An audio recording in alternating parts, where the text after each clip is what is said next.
Hello, everyone. Thank you so much for making some time for us today. My name is Brian Vines. Thanks for being part of the Brooklyn Book Festival. We're all virtual this year, Skyping or Zooming in safely from wherever we are. We hope that you're safe and enjoying your literary life as well. This is The Path to Black Boy Joy. So we're going to be in conversation with some wonderful creative folks who are very sharing of their lives and their vision, and I'll introduce them to you right now. First, Darnell L Moore, the author of No Ashes in the Fire, Coming of Age, Black and Free in America, is in the room currently with us. Thanks for joining us, Mr. Moore.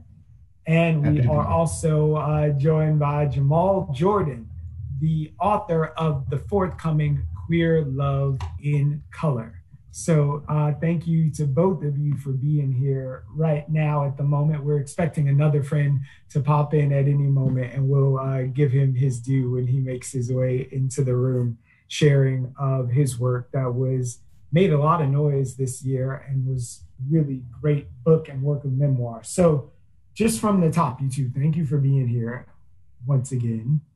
But this idea of Black Boy Joy, the path is never really straight and everyone makes their way there, but we have this sort of abiding faith that everything is going to work out in the end. So from just the two of your perspectives, if we're all on the path to this Black Boy Joy, I wonder, how do we know when we've arrived? You want to start, Darnell? Wow, that's a really amazing question. First, let me just say thank you to just being part of this conversation. I'm honored, especially to be in it with Jamal, who I adore, and also you, Brian, and George. It's nice to have this moment. I think the first thing I think about in terms of Black Boy Joy is I often think, what does it take for us to reach that destination? In a world in which we know, right, to find our way into a type of joy where we can be content in the world and with ourselves, it will require the undoing of so many barriers that attempts to sort of steal our joy or keep us from it. For me, it meant that I had to ward off and push anti-Black think out of my way. For me, it meant that I had to love myself out of the internalized queer antagonism that has structured every aspect of my life. For me, it meant that I had to push back against this sort of this rhetoric that people use to sort of ghettoize not only my imagination, but also Camden, New Jersey, the place that I called home, right? To reach joy is never without the fight that is necessary to destroy all of the things that tells us, one, that joy is not ours to have, that love is not ours to have, and will do everything in its power, structural inequities that are not just rhetorics, to keep us from having that joy, or to keep us from literally having life. So I think that there is and I don't, I try to be very careful in talking about Black Boy Joy because I think about the Black boys or the Black non-binary folk for whom joy has been withheld. And so is it a privilege, right? Is access to that a privilege? And what needs to be done such that those young people who may be striving their best, who may not yet have joy because those structural inequities still exist, reach at it. But then the last thing I'll say here is that I was an imaginative ass kid. I was y'all, I was a kid that was dreaming myself into a Black future, into a Black queer future. And so much of my joy had to do with the unlimited nature of my imagination that allowed me to see some things and to sort of see myself as I hoped to be before I even got there. So that's pivotal. So part of what I also think is necessary is that we provide particularly young people space to dream outside of their confines, and then to do all that we can to get rid of the things that would otherwise keep them from having access to joy. that they need. And that's the part that I don't want to miss. I can't tell somebody just achieve and go run after Black Boy Joy when you're not eating, when you don't have access to equitable employment, when you're not safe walking down the street. So it's our job, I think, to get rid of all the things, the barriers that would keep us from having access to joy in the first place. All right, I feel you on that. It's a destination, but it's also a fight. Yeah. So Jamal, same question to you. Like, if we're on this path to Black Boy Joy, you've been all across the country and met people in various states of their life and their expression. So how's that informed your view of this destination and how we get there or maintain that? Yeah, before we start, I do have to kind of fangirl because I feel so excited to be on a panel with Darnell right now. Because I remember 7 years ago, I first met Darnell when we were like, you worked at Mike and I was like PAing on the show above, and I was like, oh my God, it's so cool. And now we're on the same panel. That's absolutely insane. Can I curse? I'm not gonna curse. That's crazy. But to answer your question, I was just thinking about this because my book copy edit is a day overdue, so I'm rereading it a lot. Oh. And one of the quotes that really stuck out for me was a man in Toronto. He's an imam named El Farouk, and he and his partner, they lead a community of queer Muslims in Toronto for Friday prayers. And I think for him, just working with lots of people who come from lots of just like really massive situations, lots of refugees into Toronto escaping like queer persecution. And I think this is the first step in joy that I found to be critical is understanding that you are part of a community, just as a Black person or queer person. I think I found so much solace in knowing that no matter where we are on the journey to finding joy in the context of being a Black person who is actively having that joy stripped from them, I'm not alone in that journey. And to answer the big answer to your questions, I don't actually know, but the thing that is giving me grounding at this moment is just knowing there are people that I can experience this with, if that makes sense. No, it completely makes sense. And yes. To that end, I would love, Jamal, if you would speak right now a little about mission about what you're doing, because Darnell made such an eloquent point a while ago when he talked about this idea of a ghettoized imagination about what we're allowed to see and dream. And he was lucky enough to be someone who had such a vast imagination that he could project himself into a Black queer future. But you are taking very concrete steps for those of us who may not have such powers of projection to see that you can be something by seeing it, or have this sort of life that is not in front of you, but is there if someone shares it. I think, so for me, just like for context, I spent the past year traveling. I went to 20 cities to meet 100 queer couples, families, polyglams. And I kind of, to be honest, I stumbled into this project out of heartbreak. I was really sad over some boy years ago. I don't even remember his name, so it worked out. You never do. Who cares? Just take the ideas and leave the boys. Right. And so I was sitting at home and I was like, I've struggled my entire life to just project queer Black love into like this actual things that I can see in front of me. And I'm like, I can't just, this is not sustainable for my own mental health. And so what thing can I do to change this? And for me, that was like, all right, I have a camera, I have a fancy job that'll publish my writing. Let me just go and like meet some people and see what happens. And I think this whole process has just been that for like, the journey of this project for me has been to like reshift my own imagination, and knowing that like I was having a hard time just picturing what it's like to be queer person of color and falling in love and like being able to sustain that. And so, I think Darnell's right. The power of the imagination and the power of like having your imagination unstifled is, I think, the core of all of this. So Darnell, you were the guy with the imagination, but I'm wondering, how do you think it would have impacted your life if you were afforded the opportunity to hold in your hands or click through on these little brains that we've externalized and see something like the work that Jamal is doing, sharing all of these images of folks who look like the man who lives next door, the guy at the bus stop, your teacher, like queer love in color. Yeah, it would have done so much. It would have done so much. Representation, while it isn't the end all be all, right? It is powerful.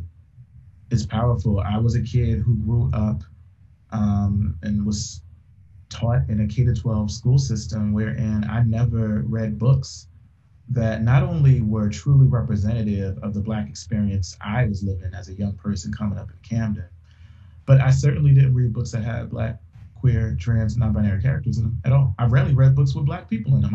I say every time, most of my books were about white people and talking animals. All right. So like I got to see,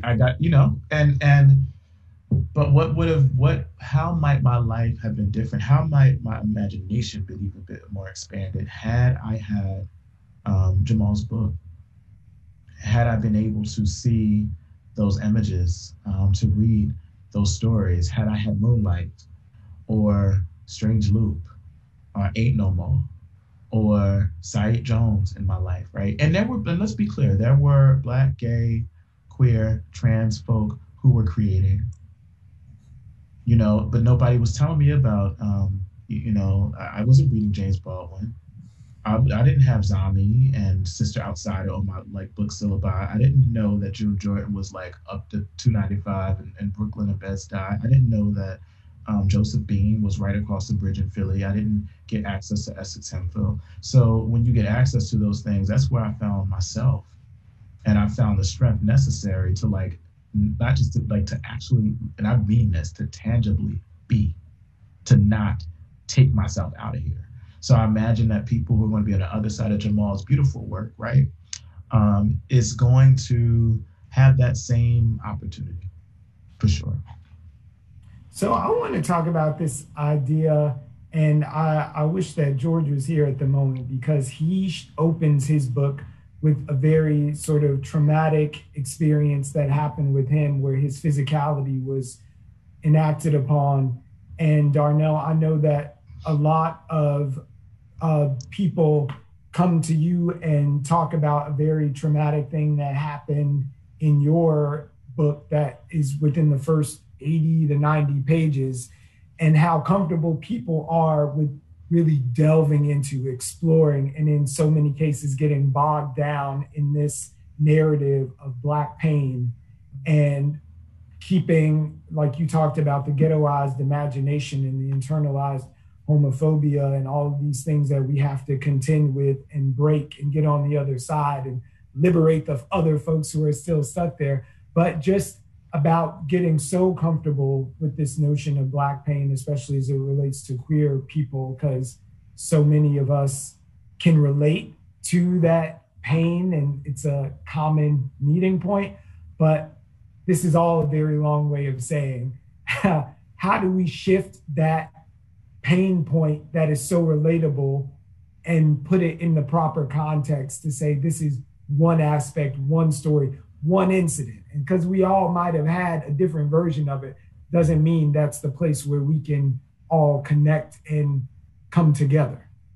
I mean, look, you just preached a word. I mean, you just preached it right there. So I'm really careful that, when I think about a trajectory of my own life, I would lie if I didn't say that trajectory had both peaks and valleys. And I am actually, while I am not I don't believe that one needs to have peaks and I don't believe one needs to have valleys or experience violences or pain in order to be. Mm-hmm. Right? I'm not saying that shit, but what I'm saying is, when I was writing, I tried to write a book that didn't lie, as Ta-Nehisi would say, right? I was trying to tell the truth, and that meant that some of that truth was going to be me recounting some experiences that were heavy. And I was also clear. I tried to contextualize with even in while talking about that this idea of that is not the sort of ending of a story for many of us, but often it is the beginning of one. So I think to reiterate what you said, that we are complex people. We are complex folk. We're not a monolith. Our stories may contain aspects of pain and may contain aspects of violence, but they also contain beauty and joy and happiness. And we need this this is what anti-Blackness does. It works to convince everyone, sometimes even us, that we aren't human in such a way that our lives are big enough to hold that complexity, when in fact it is. And that's just part of the thing for me. And I think as writers, it's a challenge, and like it takes a certain type of commitment to write a book that doesn't overwhelmingly commit itself to Black trauma, right? Or like in a way that is itself not anti-Black, right? That only says that this is all that we are. Yeah. That also can attend to the complexity of our lives. I think that's the type of work that you mentioned George did, right? With the opening of his, right, George? With the opening of his book, right? And I think so many of us are trying to do it in our works. So Darnell has already welcomed you into the room, but we are so happy to see you there. George Johnson, author of All Boys Aren't Blue, is joining us right now. Our trifecta is complete, and we love that you're in the room. Seeing you in the hat makes it worth it. We know that everything is coming together. So what Darnell was speaking about a second ago that I wanted to ask you, I don't know if you got to hear what started his question, but it was a lot of this.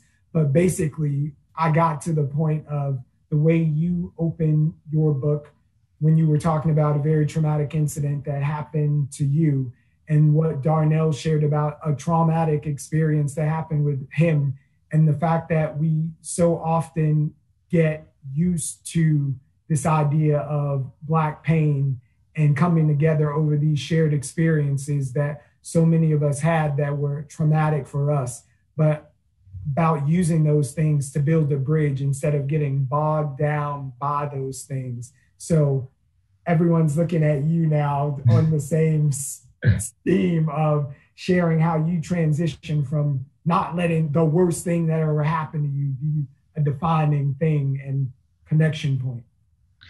Yeah. So first, my apologies for being late, but yeah, I think I went into it like really, really intentional about just giving empathy to Black characters that the world never gives us.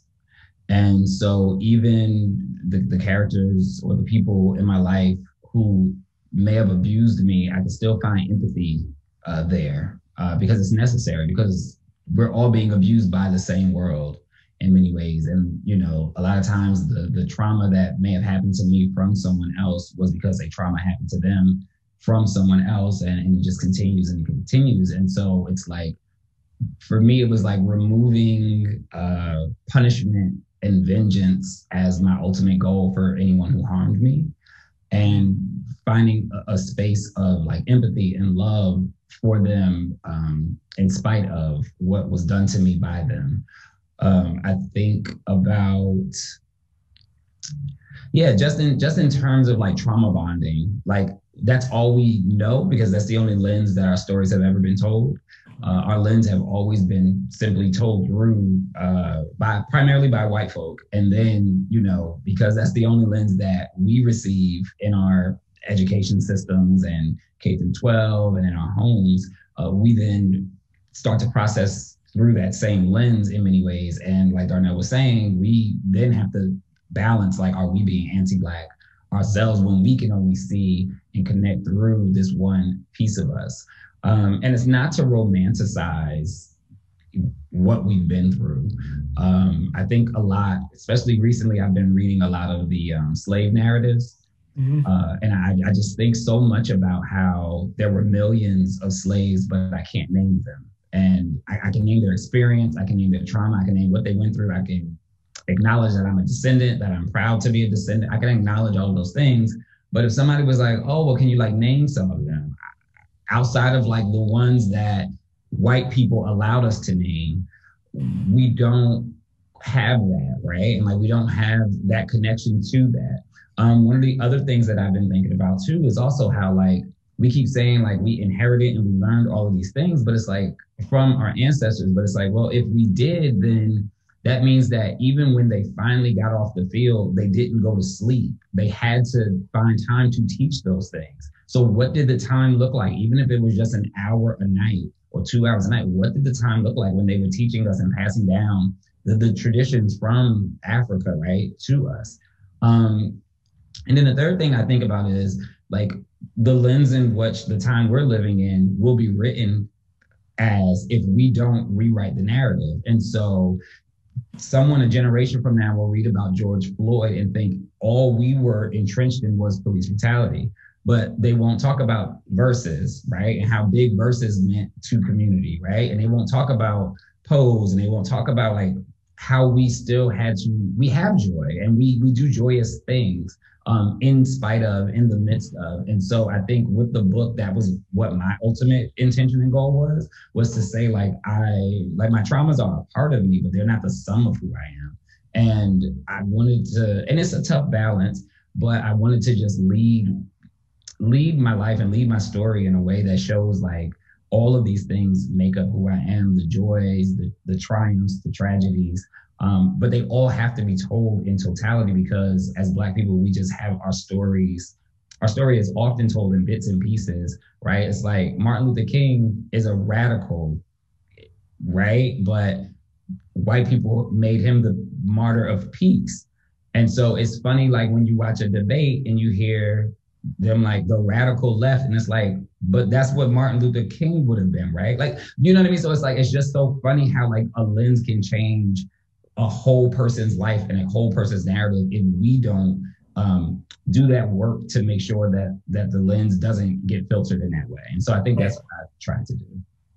So you took me to a place that I wasn't sure if we were going to go today, but anybody who's about to be mad, look at Mr. Johnson. But I had like 100 questions in my brain, and one of them that I didn't know was worthy is I hate to be in the room with everyone looking like we look who's on camera right now and talk about, but really, and then talk about white folks, right? But I just want to know, and making this very particular space of when you were each working on your collective works, did you at all consider or care about the white gaze? G-A-Z-E. Like when you're sitting there writing these works, how much did that interject? Because like, as George was saying, it's like this lens. They put Martin into a lane and all he could think about was having a dream. When he was living in the ghetto in Chicago, when they killed him, he was working for poor people and really changing the narrative. He wasn't just sitting on a bus, but we have this sanitized version of, because of this lens that we've been sold. So I'm just wondering from each of your perspective, how much did the fact that, okay, we are the numbers who we are, but I'm writing this, and how much does the white gaze interact or connect or is considered in your work? Jamal, you want to start? Yes, my answer is no.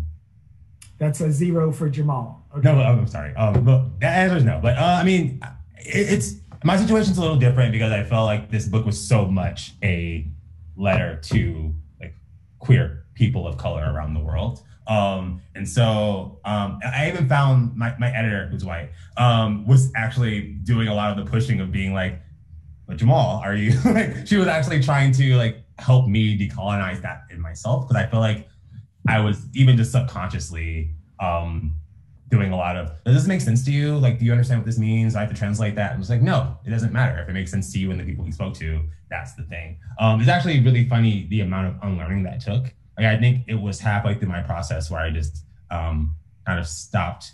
I also work at the Times, so it's like the whitest place. But yeah, it's really insane when you sit and think about how ingrained just creating for the white gaze is as a person. I don't know if that's the same for you too, but I was shocked at how much unlearning I had to do. So, Darnell, I saw you shaking your head even as the question was escaping my lips. So make it explicit. It's a perfect question. I had a practice when I would write. I literally would close my eyes and imagine that I was standing in the back of a theater. Mm-hmm. And in the middle of the theater, there was a little boy who was sitting by himself with like nappy little knotty hair, about 15 or 16. He could have been me. He could have been a representative of the person I was writing to. And I would literally only write to that little boy. That's it. There were no white people in that room. He was there by himself. And maybe I was writing to a version of myself. Maybe I was writing to young Black folk, or I don't know, but it wasn't white. So much so that but I should also say, like, I've had to practice this over time, right? Like I had to grow into this as a writer and develop a voice and a courage. It takes courage. It takes courage to resist the white gaze when the media world understands or commoditized, like is only ready to really move our work forward when in fact it's speaking to white people, right? So it takes courage to write a book, to write anything where you know damn well that because of the way you're writing it may very well not be like the thing that people are going to find interesting. But when when the lawyer who was reviewing my book for, make sure that there were no legal claims, read it, she's a white woman from Texas. I presume she was straight. And she was like, "Oh my God, I read your book." And I was like, I resonated with so much. I was like, how? I was like, how? Like, I was like, you weren't in the theater. You know what I'm saying? Like, but it shows the power of singularity, which is why something like Moonlight is a perfect example. When you write, and understand, like, white people get to do this all the time, right? Like, this is what they do. Like, they're not white, they didn't think about writing through a Black gaze. Like, this is what the fuck they did. I'm sorry about that literary festival at Custom Time. It's the internet. But like, how dare you, Darnell? We are forced to believe that our ability to be viable artists is when we can make somehow our work more quote unquote broad and human so everybody can find themselves in it. Shakespeare wasn't trying to find my way into Romeo and Juliet, so Moonlight is so powerful because you see a visual representation that is very singular. And what you discover is in singularity, you actually can find humanity. So you can have white people like, oh, that Moonlight, I read this book about Camden. I'm from Texas. I'm a white woman, cisgender, straight, and I still connected to it. So there's something for us to be able to sort of own about that and to understand its power. Yeah, I agree with Darnell on that. Especially like when you talk about like white people's connection to humanity, because they've taken so much of it from others because they own it. If you write about your own, they can connect to it because they know what humanity is, but they don't expect us to know what that is. And so I think, like you said, when you write about your experience and your humanity, they can connect to that even when you don't write to them. And so I did not write that. Like, my book I think it's clear. I don't have any desire for them to be seen in it outside of the oppressive nature that they were throughout my life. And I mean, I just think it's important that we, continue to just write through our lens and not censor them and not think about them when we're doing this type of writing. I know it's just funny. Like, I remember talking to Darnell about it even when I was writing the book, and Darnell was just like, remember who the audience is. That was one of the things Darnell always reminds me, even now when I'm writing, is like, remember who the audience is. And I just think about the young Black queer person, because I also think within Blackness and queerness, it's not just about like, I'm writing specifically for Black queer boys or Black queer men, because I think the queer experience, before we have language to know what our identity is just a queer experience. And so when I'm writing to the Black queer experience as an 8-year-old who doesn't have language and doesn't really know what my identity will be, that resonates with Black queer people who were also probably 8 years old and not sure what their identity would be, whether they turn out to be lesbian or bi or trans. But however, I am specifically writing to the Black queer person and the Black queer experience and the Black queer child. And the fact that white people, I guess, can find a through way to connect to the work. Thank you. But it was not for you, but thank you, because we will happily, take your money and then redistribute it. And yeah. Yes, darling, buy the books. They're all available. You can pre-order Jamal's book, Darnell and George's book. We've got a link. Click on it. It's worthy. But the inverse of that, I want to ask you, because myself, personally, I know that I'm a keyboard gangster, and I always get into it with people on the YouTubes, in the comment section, whatever. Nobody wants these Twitter thumbs. Okay. But I wanted to know I asked about the Black gaze, and you talked about writing to and knowing the audience that you specifically wanted to touch. But knowing who we are and where we come from, so much of that homophobia that's in our own community, that's enacted against us by folks, to George's point, who've had things enacted upon them, and they're playing out the hurts that have been visited upon them, upon queer people. And I'm wondering just about that relationship, knowing that your books will be passed around in church or at school from these people. And then George, in the words that you put in your book, with some of them knowing that it runs in our family, but they still feel a way about their sons and daughters along whatever gender fluidity or expression that they show. So I'm wondering if there was a thought to that. The white gaze may not have entered it, but the way that we can be as Black folks to queer people in our families and our communities. I'm gonna start talking, sorry. I think I can't see anyone, so I can't give anyone any physical cues.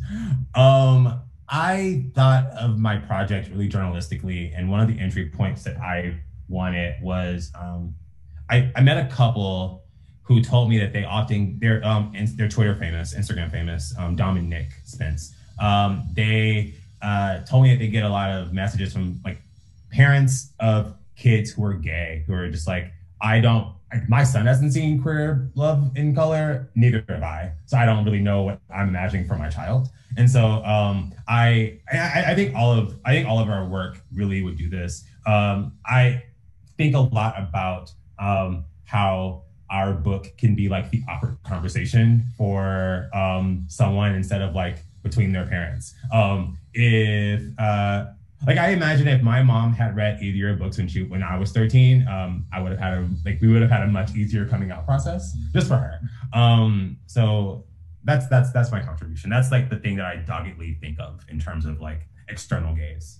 Yeah. Yeah. And I'm particularly thinking about your book, Jamal, in terms of visual representation too. How powerful that's going to be. Because in so many ways, I always say stories and images can do so much more sometimes than what theory can do. And there's theory embedded in that.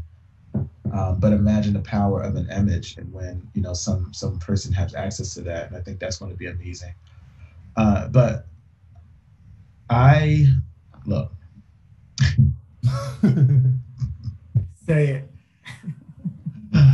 We love man. I understand that the vestiges of what Bell Hooks calls white supremacist, hetero, patriarchal capitalism, right, has left to us the very demons, the very ideologies that are once harming us and have become, for many of us, the air that we breathe, right? I never make claims that Black people are more homophobic than anybody else, considering that we live in a nation state that has legislated the beings against the beings of queer and trans people. And it's not just the Black church, it's all manner of churches that have the stain of queer and trans antagonism on it. And yet, I often use this sort of metaphor to get people to think about that you can be at once someone who is who's the weight of structural oppression and inequities are weighing on you. And let's say you can be oppressed and the oppressor at the same damn time. And the way that I think about that, I always say, yeah, we're really good at naming whose feet are on our necks. We are not good at naming whose necks our feet are on. And that second part is what I tried to get to in the book, right? Like, I don't care if you got a Black Lives Matter shirt on and your fist up in the damn air, if in your freedom dream, as Robin Kelly would say, you don't even see trans folk as existing in it. Black trans folk. And you can be Black and all about it and like radical, quote unquote, whatever the hell that means. And if you're sexist as hell, you ain't radical. So and in the same way that I'm offering this critique, I have to also be willing to place myself at the center of self-reflexive analyses. So part of what I try to do in the book too is not write some shit where I'm pointing my finger like this, but if I'm going to talk about sexism, I'm going to also talk about the ways that I have been sexist and have been groomed into it, and the ways that I have been femphobic and femme antagonistic. So I am going to, yes, critique and offer that critique. And let's be clear, Baldwin says, right, like we critique the things that we love. If I love you, I would lie to you. Yeah. Because lies ain't never gonna get you free. My critique, which is a truth, is love, which can hopefully get us free. So I'm down, like I wrote to us too. And I try to name what it is, and also to place myself at the very center of the critique that I was offering. I don't know how I'm gonna follow that, but what I'll say to like that, one is I totally agree. Like I would never say like, well, Black community is more homophobic than blah, blah, blah, blah, blah. Especially because I only exist in Black community 90% of the time, 95% of the time. So it's like, I actually don't know what y'all community is doing because I'm mainly with Black people. So of course my entry point to homophobia in many ways is going to be my own people because I'm only with my own people. And so I can't even make that type of like assessment. And you know, you'll hear people say like, I was called the F word before I was called the N word. And it's like, well, yes, but if you only went to school with Black kids and why would anyone be calling you? We all like, N words. Literally, like, you know what I'm saying? Like you only existed with Black people. So the first difference that they saw in you was your queerness. So of course that was probably what you heard before you heard the N word, right? And heard the N-word as a term that wasn't one of endearment, because I have heard the N-word my whole life as a term of endearment, and my father still calls me one to this day.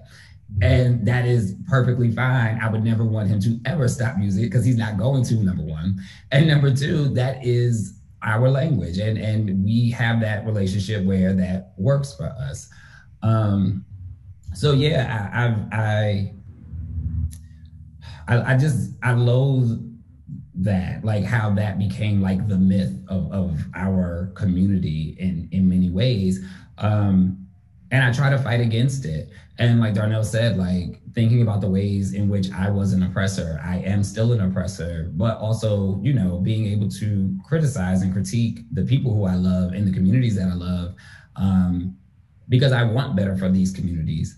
And when I think about our communities, I think about the fact that we didn't have, one, we were conditioned in this way, but two, we didn't have language, we didn't have visibility, we didn't have all of these entry points for our people to even learn what the existence of who we are is, right? Like that's why we have diaspora wars, because Black Americans didn't realistically know slaves existed elsewhere too in 19 other places. Like that's not how they teach us that.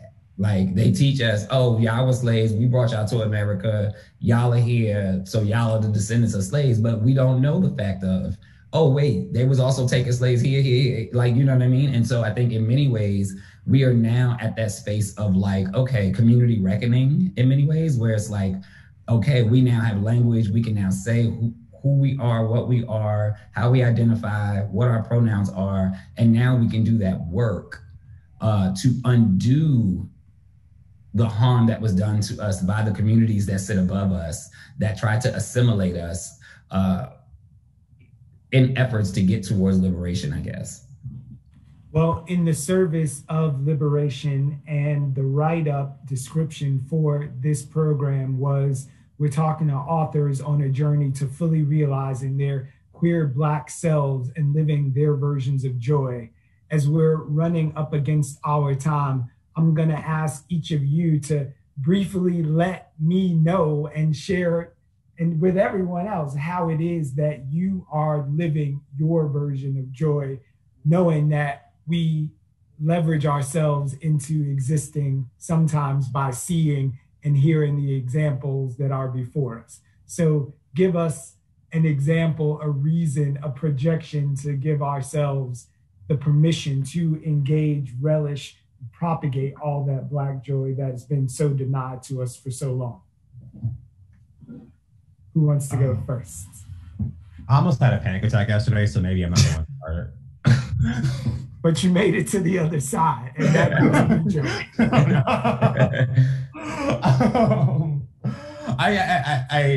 One of y'all go first. Okay, I'll kick it off. So what they say, name it, claim it.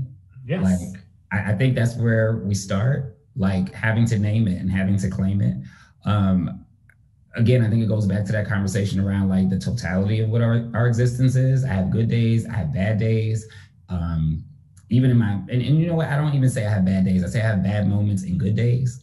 That's one of those things that I just try to live by, because even I learn from my bad moments, and I learn from my trauma. I grow from my trauma. I've learned to flip my rage into passion. I've learned to flip my anger and those things that can break into you, like jealousy and envy, and turn them into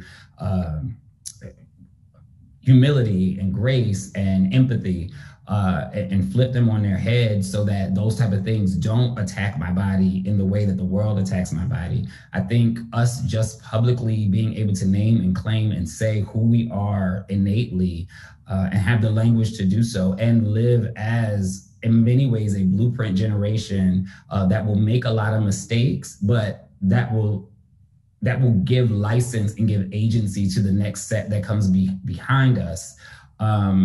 As a generation who, I guess, wasn't afforded, quote unquote, like coming out as much as we were afforded like outing. And I feel, which is also why like I work to change the language to inviting in, because I want these kids to know like that is your space, that is your power, that is your joy, like your Blackness intersected with your queerness.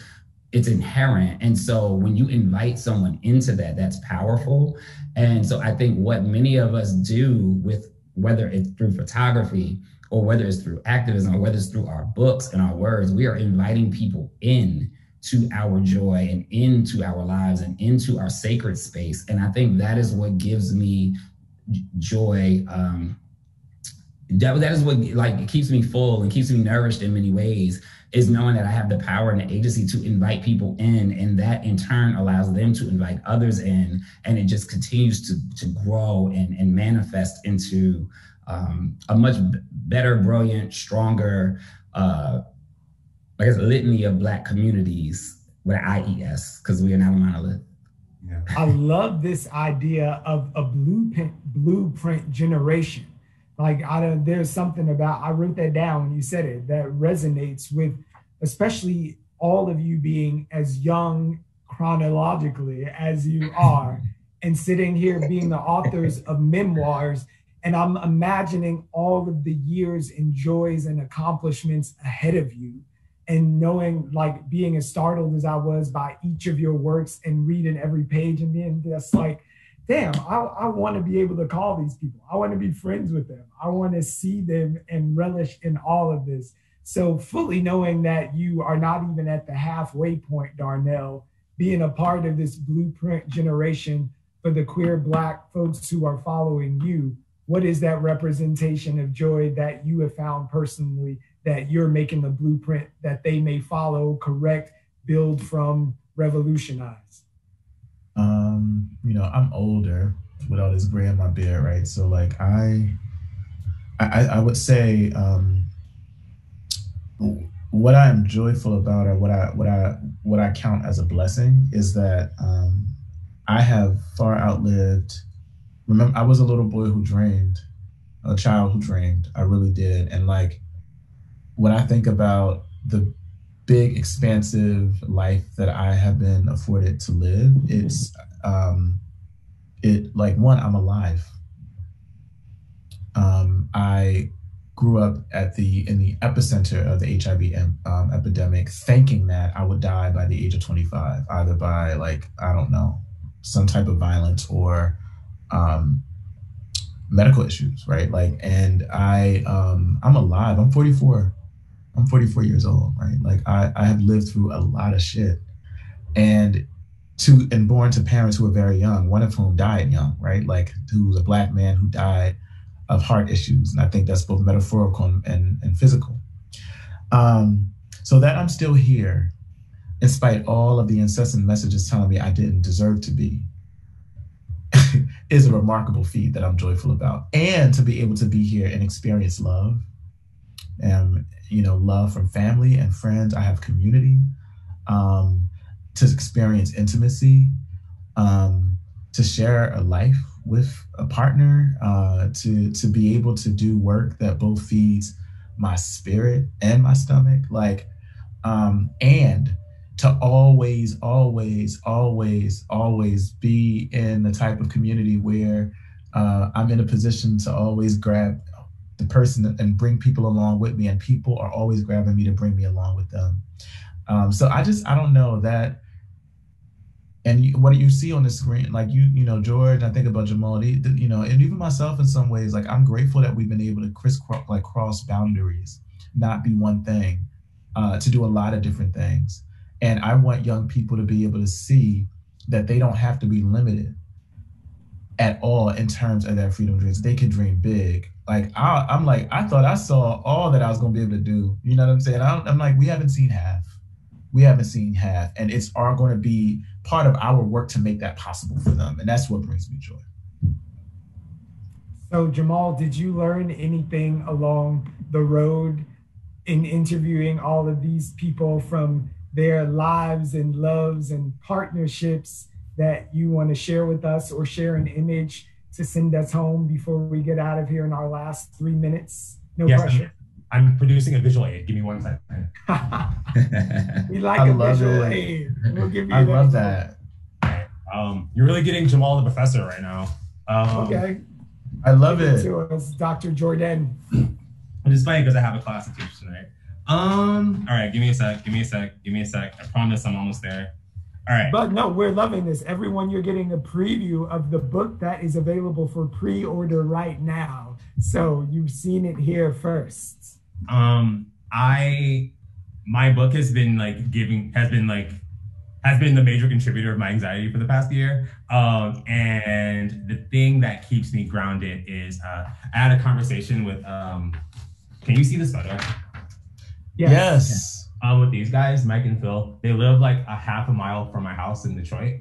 And so I was there and I was like, I don't feel like doing this. And I remember we talked for hours and hours. And the thing that really struck me was they were like, I never thought, like, I just never imagined that this would happen, where we would be sitting here. They never imagined that they would be sitting talking to a young gay Black man about their relationship for a project that would be seen by potentially lots of people. And I was like, oh, we have we storytellers have lots of power here, right? And so, like, even though, like, I'm a mess like 80% of the time, that's kind of the thing that's like helps me take a deep breath, and it's kind of been drawing me through that. I've been meeting so many Black elders who are just like, I don't know you, but I'm so proud of you, and that makes me really happy. I know you, and I'm proud of you. Right, I second that. And that was taken about a mile away from your house. Anyone, if you ever get a chance to see Detroit with Jamal Jordan, take that opportunity. You might wind up at the Woodward Grill, and it will be one of the best nights of your life, as it was one of mine.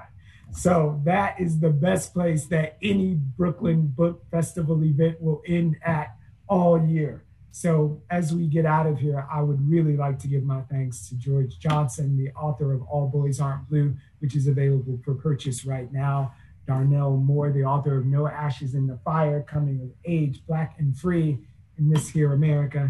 And Jamal Jordan, the author of the forthcoming Queer Love in Color. It has been my distinct pleasure to share space with you all here today. This has made me so happy. I'm so full right now. Thank you for sharing your time, guys. Thank you. Thank you for being an amazing host. Absolutely.